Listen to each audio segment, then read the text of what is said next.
Thanks so much.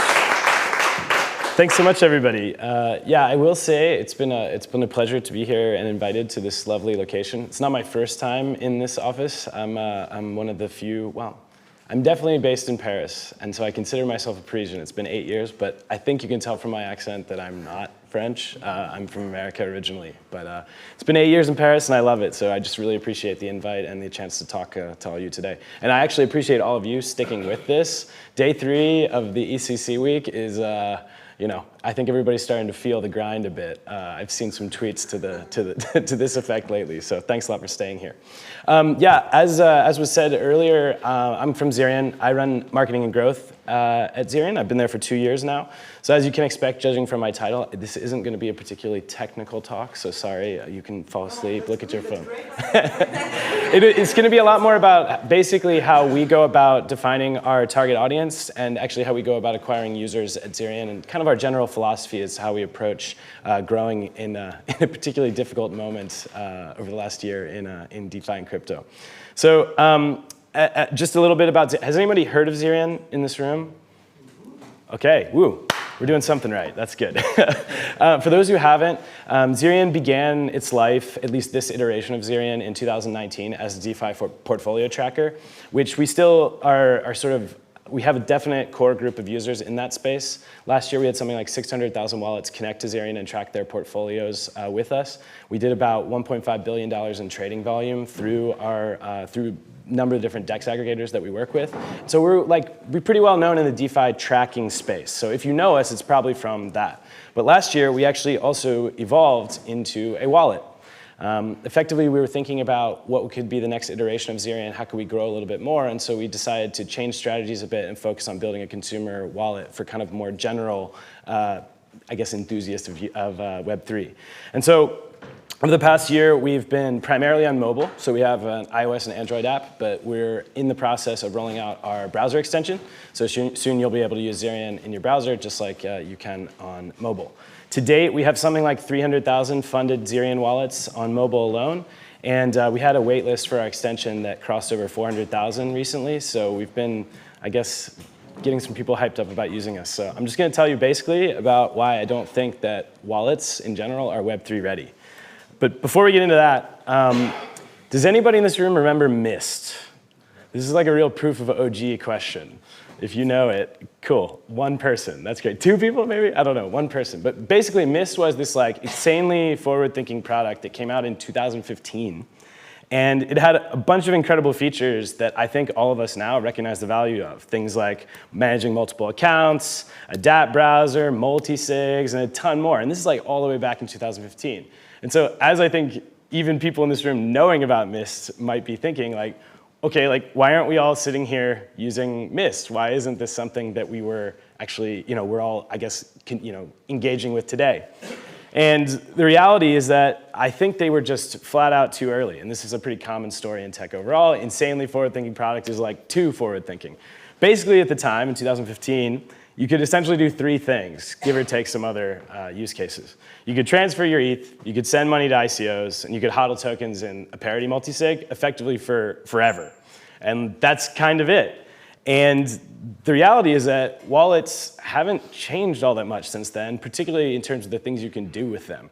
And that's really problematic when you start to look at the number of use cases and things that you can simply do in the Web3 space. I mean, this is like, I guess, some of the cream of the crop of use cases in terms of dApps that exist and protocols that exist. But there's thousands and thousands more use cases emerging pretty much every day. And the reality that wallets are effectively operating as if the only things you can do exist here is pretty problematic.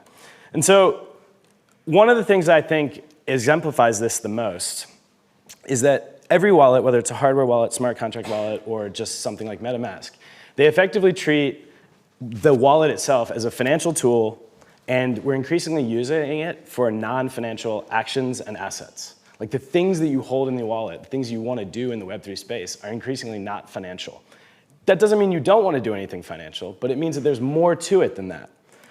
And I think that what we've seen with Zerion over the last year or so with our wallet kind of exemplifies that. First of all, dApps represent 50% of all transactions on Zerion. I mentioned that we did something like $1.5 billion in trading volume last year, but actually now what we're seeing is people are doing less of like financial trades and swaps, even staking. They're doing less of that, and they're actually going through our dApp browser and claiming NFTs, minting them, buying songs on Sound, logging into Lens, like all this stuff directly in their wallet. And so now, more than 50% of the transactions that we see on Zerion are actually through dApps themselves. And I guess another just stat that isn't on the slide, but that kind of shows, I think, the trends that are emerging, at least in wallets, is that people open their Zerion wallet something like 9 times a day.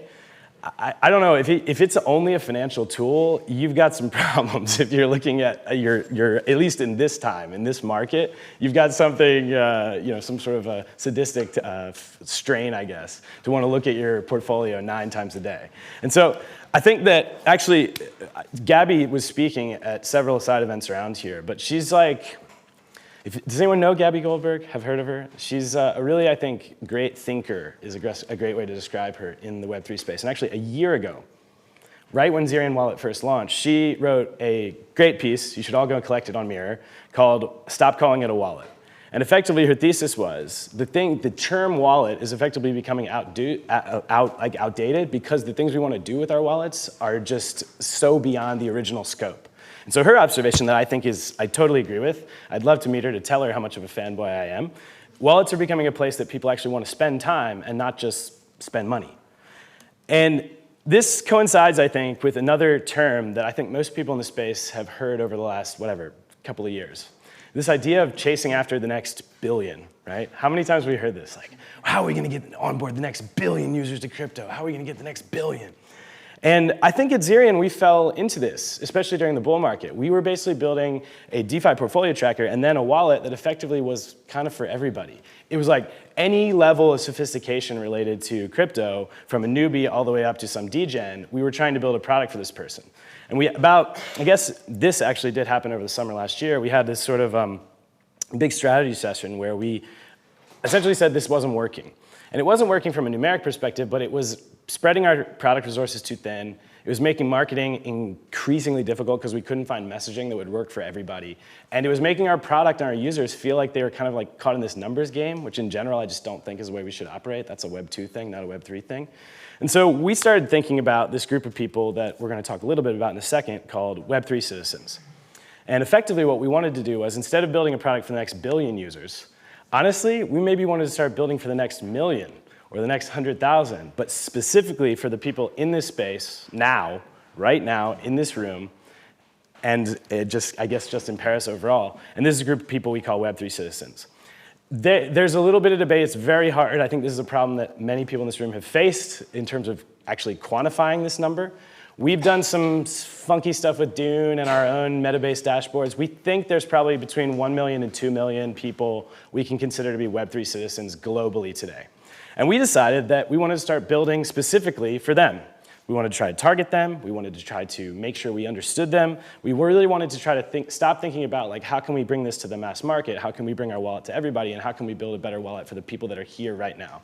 And I think this is probably because the people most active in the space are the ones that are most constrained and face the biggest pain points with the existing wallet tools. And so I guess just in general, to reinforce that point, if you're in this room, just as a spoiler alert, you're definitely considered by us to be a Web3 citizen. If you're at this conference, if you're in Paris right now, you all are Web3 citizens. So whether you knew it or not, you're in that group.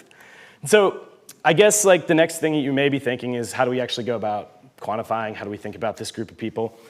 I have a working definition. It's that they hold a variety of assets across a variety of chains and access some part of Web3 every week. If you're not a weekly user, if you're not logging into Lens, if you're not buying a music NFT, if you're not selling something on OpenSea, if you're not staking something, like you're not a Web3 citizen because you're not active enough. And I think it's an important point, this variety of assets across a variety of chains. If you're really in this space, if you really believe in it, you're probably doing a number of different things, and you're trying to source different opportunities where they emerge. So you're just naturally in a multi-chain space and also in a multiple asset type kind of space.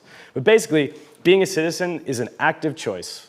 Like if you're here now, it's because you believe in something. You believe in this. And so that's the kind of people that we're trying to build for. And I guess just to reinforce that point and try to, I mean, even 1 to 2 million people is a little bit broad. right? It's a little bit too wide to think about. So we try to break this down into 3 distinct groups. Obviously, there's overlap. There's people that fit into both or multiple categories. But effectively, you've got builders, traders, and enthusiasts. Builders, founders, developers themselves, content creators, artists, musicians, anybody who's effectively making their primary income by working in this space, by producing in this space, by giving something to this space. So I guess if you work in Web3 or you work, like me, are part of a team in this space, you'd be considered in the builder category. Then you've got your traders, which, I mean, there's many, many different ways to think about these people, but let's say degens, flippers, and farmers, airdrop hunters, et cetera. Maybe that's a group of people that we want to try to talk to still. And then you have this like relatively fluid and like, I think, large group of people that'd be enthusiasts. And these are people collecting NFTs. They're thinking about how to like bring gaming into the space. They're DAO participants. It's like basically somebody who's not making any primary income in terms of their main source of livelihood, but is active and engaged and excited by what's going on in the space. So those are kind of like the 3, I guess, like persona types, if we can get marketing technical, sorry everybody. That's like how we think about them. And I think that like, there's a couple of reasons why we really wanted to try to move in this direction. I think it's too hard in Web3 currently to be self-custodial. And I'm not talking about self-custody as Hakeem, what a great presentation earlier had about actually the technical term self-custody. I'm talking more about a mindset, a philosophy, and kind of like a way of operating. And I think that wallets, despite the fact that they are open often, they're easy to get access to, people create them very quickly, they often remove 3 things that are crucial to a Web3 citizen. They remove ownership, they remove control, and they remove freedom.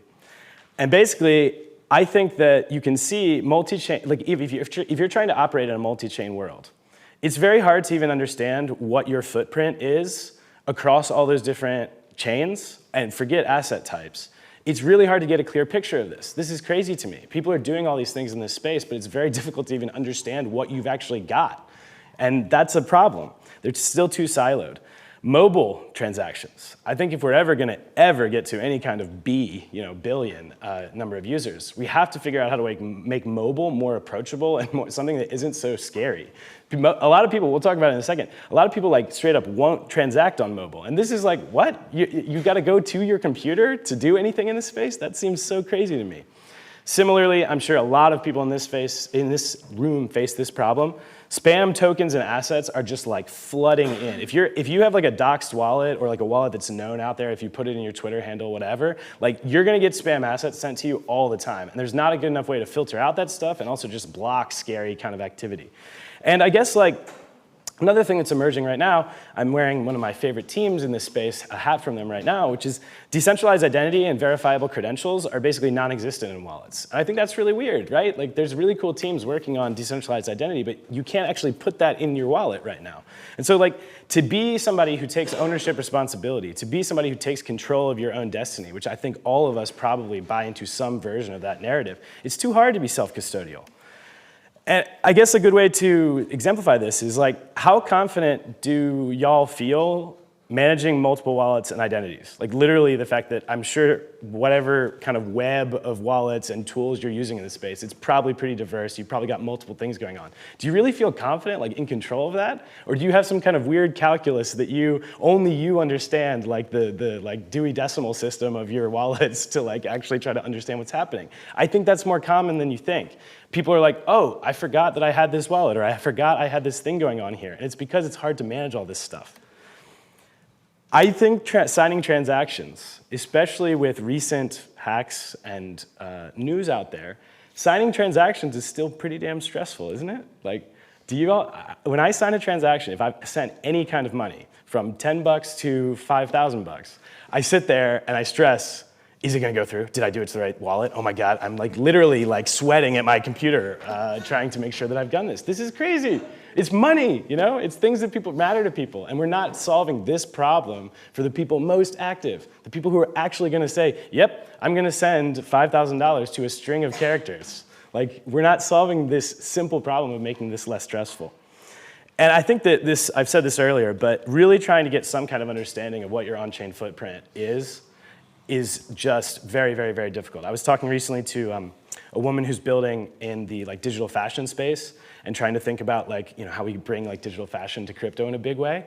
And I asked her, I said, what does Zerion need to do to be the default wallet for this industry? And literally what she said is, just show me all the stuff I've bought. Like literally just show me all the things, all the items, the digital clothing items that I've bought. If you do that, you will win the industry. And it's like, this is somebody who's a builder, they're in this space, they get it, they understand all the value about why you'd be creating and doing something here, why you'd be investing time and energy in this space. And no one can even present a solution that, for the people who are buying these clothes, that shows them all of that. I think that's just so crazy. And so I think that all these problems that I've identified can kind of be summarized, I guess, or the way that I like to summarize it, in the fact that we don't have like fixed story modes. And what I mean by that is, if you have an open world video game like Zelda, Ocarina of Time, nerds, my favorite game ever, there was a story mode, right? Where you could start the game, you could fire up your Link, you're there, and you can go from point A to point B, and you can complete Zelda. But any true Zelda player knows that the richness, the wonderful, wonderful, unplugged the HDMI.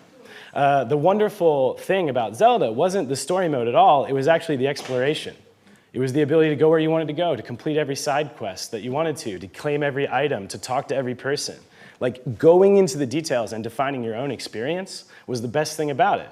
It's why me, as a 10-year-old, was just like enthralled by this game. It wasn't because I could beat it, it's because I could explore. And I think that too often products, even in Web3, but certainly in Web 2, they create like, this is the track we want you to go on. This is how we want you to experience this product. And I think wallets do too much of this by making you play by their rules, making you sacrifice different things, by not showing you all your assets, by making you import tokens that you hold already. This is a problem. And so what we want to do is try to understand what we need from wallets to try to remove this idea of a fixed story mode and get to the more open world concept that so excited me, still excites me as a gamer. Basically, wallets are going to wear many hats. When Gabby said that wallet was a bad term, again, over a year ago, which I can't believe how forward-thinking she was, her concept was that people are going to ask to do lots of things from it. And so these are just some of the hats that we at Zerion think that a wallet, as we consider it, is going to have to try to wear. So it's obviously going to have to handle key management. It's obviously going to have a dApp browser, and it's obviously going to have to be multi-chain. I mean, this is just sort of the basics.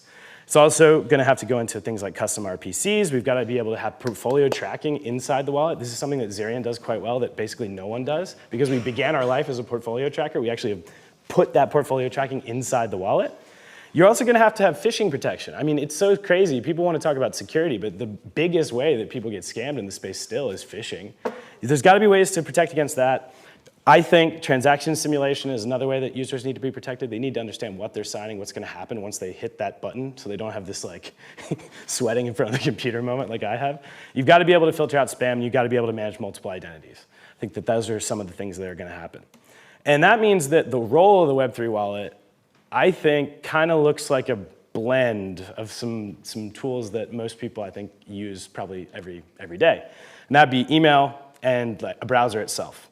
So email is actually like giving you a lot in terms of identity. I mean, most people use it to log into every Web3 tool, so it actually acts as your identity in addition to being a thing that you can receive messages from.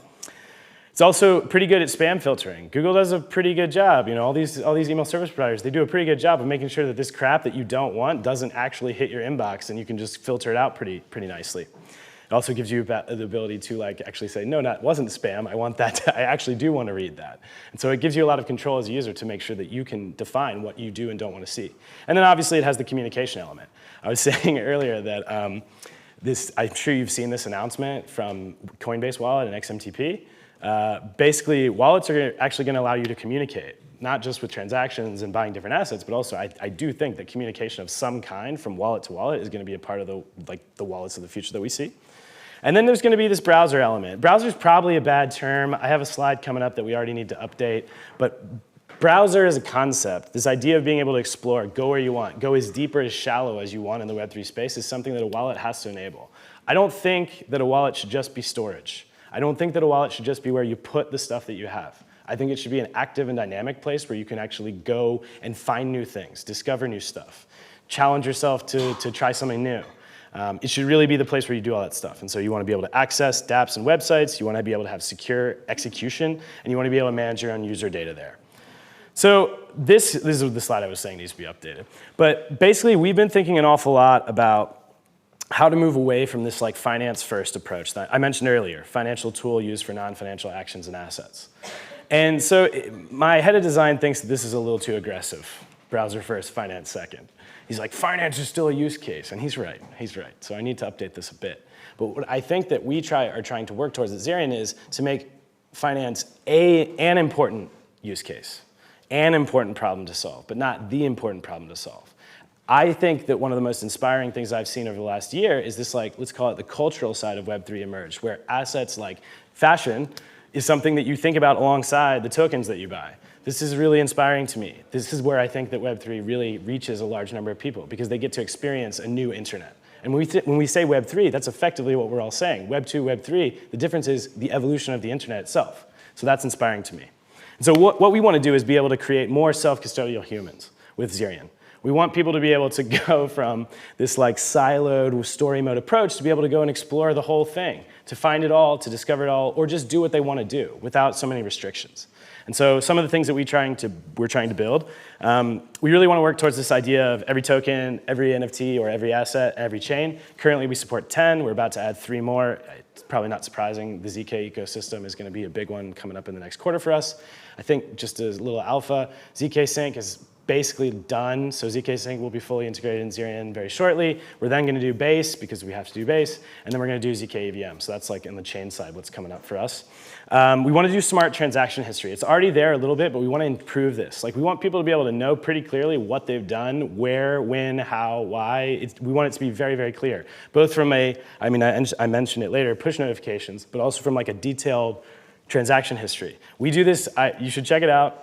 People tell us this all the time. They say stuff like, once they either create their wallet or connect their existing one, they say like, oh, I forgot I did that. Oh, whoa, you knew about that thing on that chain? Like, people say this to us because we do transaction history very well. It's boring, but it's a very good feature from Zerion. We also are really investing heavily in spam filtering in general, both in terms of the interface that the user sees and also even blocking some things if it comes from an unfriendly or nefarious address or contract. We're also looking at transaction safety checks in general to try to raise flags for people before they hit sign. So a lot of, I guess people in this room know this, but a lot of the things that we've seen from hackers creating fake sites is that they use a string of like the contract address, but they hide all the scary bits in the dots that are presented to you as a user in the interface. So even if you're somebody who knows the fucking contract, which I'm telling you, there's not many people who do know this, it would look from like MetaMask perspective like it was fine, like it was the right contract. So we're trying to do a lot of things to like expose that, make it human readable so that people can actually see, oh, I'm signing this and I know it's from the right source. So that's kind of where we're headed.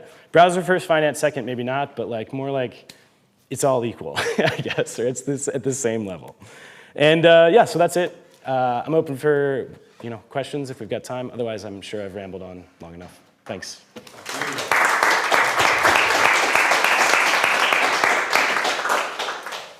Anything? We have time for one question. It's okay. No? Yeah. It seems that you know like very well your buyer-like personas, but how do you make sure like to stay connected to your users and especially that your product team stay connected to your users? It's a great question. So we are, like many teams in this space, we leverage Discord quite a lot, but we've really tried to make it a really dynamic and engaging place. First of all, Jimmy, one of our French community moderators, is back there, which is great. Hey, but we also have a really great team that does it at a central, like the main Zerion team who manages and engages with people there. We do every week a thing called Zerion Connect. We usually have between 5,000 and 10,000 people join this call live on Discord, which is pretty crazy, I think, in terms of just numbers in general. But we also try to bring our product team into those calls specifically so that they can get questions live. So when we release a new feature, we usually have some kind of AMA with our head of product or somebody who, on the front end team usually. Now, back-end team usually doesn't have so many questions for them. But the front-end guys definitely get some work in these things, so that's one way. The other thing is that, honestly, I think going to these events, like IRL, is a really underutilized and like maybe underappreciated. We're all here, so clearly we think there's some value in it, but us as a team, our head of design was standing outside EthCC yesterday doing live user testing with like people coming out of the venue. He was showing them it was a Figma, so it wasn't actually like in TestFlight or something like that, but he was like literally going through a Figma demo with people live and trying to understand like what do they think about it? How do they react? Like, do they think this is terrible? We really value a lot, I think, the in real life experience. So we go to a lot of events, we do a lot of meetups. We've done user meetups in Paris, Lisbon, Bogota last year at DevCon, as well as doing things like this to just meet people in the space. The advantage, I guess, of trying to like reach and interact with these Web3 citizen types is that the people who go to these events are exactly our target audience. So anyone here basically is someone who can give us relevant and useful insight. So even if they don't know us, even if they're hearing about us for the first time, we can do a really great way, or a lot of really great things to engage with them that way. That's usually how we approach it. We also do surveys. It's boring, but we do surveys. Yeah.